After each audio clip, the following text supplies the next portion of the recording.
नमस्कार। जय जय श्री सीताराम। कार्तिक महात्म अध्याय 11।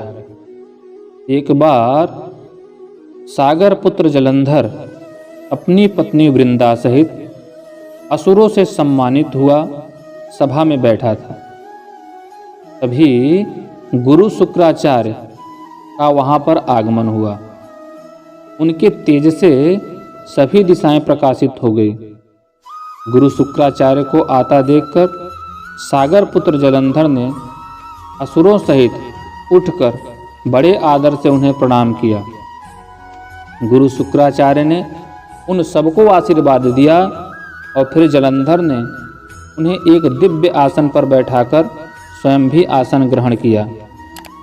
फिर सागर पुत्र जलंधर ने उनसे विनम्रतापूर्वक पूछा, हे गुरुजी, आप हमें यह बताने की कृपा करें कि राहु का सिर किसने काटा था। इस पर दैत्य गुरु शुक्राचार्य ने विरोचन पुत्र हिरण्याकश्यपु और उनके धर्मात्मा पौत्र का परिचय देकर देवताओं और असुरों द्वारा समुद्र मंथन की कथा संक्षेप में सुनाते हुए बताया कि जब समुद्र से अमृत निकला तो उस समय देव रूप बनाकर राहु भी पीने बैठ गया। इस पर इंद्र के पक्षपाती भगवान विष्णु ने राहु का सिर काट डाला। अपने गुरु के मुख से इस प्रकार के वचन सुनकर जलंधर के क्रोध की सीमा न रही। उसके नेत्र लाल हो गए। फिर उसने अपने धस्मर नामक दूत को बुलाया और उसे शुक्राचार्य द्वारा सुनाया गया वृत्तांत सुनाया। तत्पश्चात उसने धस्मर को आज्ञा दी कि तुम शीघ्र ही इंद्रपुरी में जाकर इंद्र को मेरी शरण में ले आओ। धस्मर जलंधर का बहुत ही आज्ञाकारी एवं निपुण दूत था।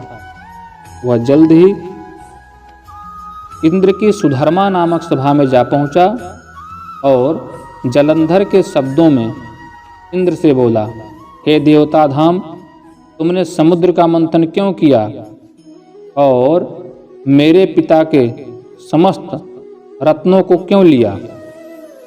ऐसा करके तुमने अच्छा नहीं किया।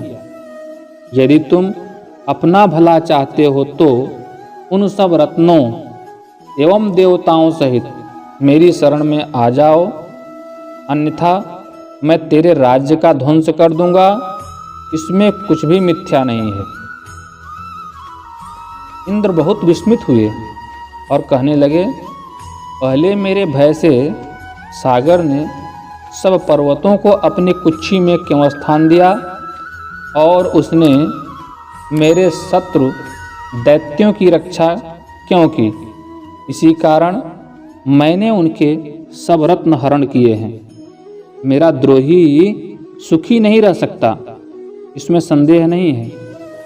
इंद्र की ऐसी बात सुनकर वह दूत शीघ्र ही जलंधर के पास आया और सब बातें कह सुनाई। उसे सुनते ही दैत्य मारे क्रोध के अपने होष्ठ फड़फड़ाने लगा और देवताओं पर विजय प्राप्त करने के लिए उसने उद्योग आरंभ किया। फिर तो सभी दिशाओं पाताल से करोड़ों करोड़ दैत्य उसके पास आने लगे। शुंभ निशुंभ आदि करोड़ों सेनापतियों के साथ जलंधर इंद्र से युद्ध करने लगा। शीघ्र ही इंद्र के नंदन वन में उसने अपनी सेना उतार दी। वीरों की शंखद ध्वनि और गर्जना से इंद्रपुरी गूंज उठी। अमरावती को छोड़ देवता उससे युद्ध करने चले। भयानक मारकाट हुई। गुरुओं के गुरु आचार्य शुक्र अपनी मृत संजीवनी विद्या से और देवगुरु बृहस्पति द्रोणागिरि से औषधि लाकर उन्हें जिलाते रहे। इस पर जलंधर ने क्रुद्ध होकर कहा कि मेरे हाथ से मरे हुए देवता जी कैसे जाते हैं? जिलाने वाली विद्या तो आपके पास है। इस पर शुक्राचार्य ने देवगुरु द्वारा द्रोणागिरि से औषधि लाकर देवताओं को जिलाने की बात कह दी। यह सुनकर जलंधर और भी कुपित हो गया। फिर शुक्राचार्य जी ने कहा, यदि शक्ति हो तो द्रोणगिरि को उखाड़कर समुद्र में फेंक दो, तब मेरे कथन की सत्यता प्रमाणित हो जाएगी। इस पर जलंधर कुपित होकर जल्द ही द्रोणागिरि पर्वत के पास पहुंचा और अपनी भुजाओं से पकड़कर द्रोणागिरि पर्वत को उखाड़कर समुद्र में फेंक दिया। यह तो भगवान शंकर का तेज था, इसमें जलंधर की कोई विचित्रता नहीं थी। तत्पश्चात यह सागर पुत्र युद्धभूमि में आकर बड़े ही तीव्र गति से देवताओं का संहार करने लगा।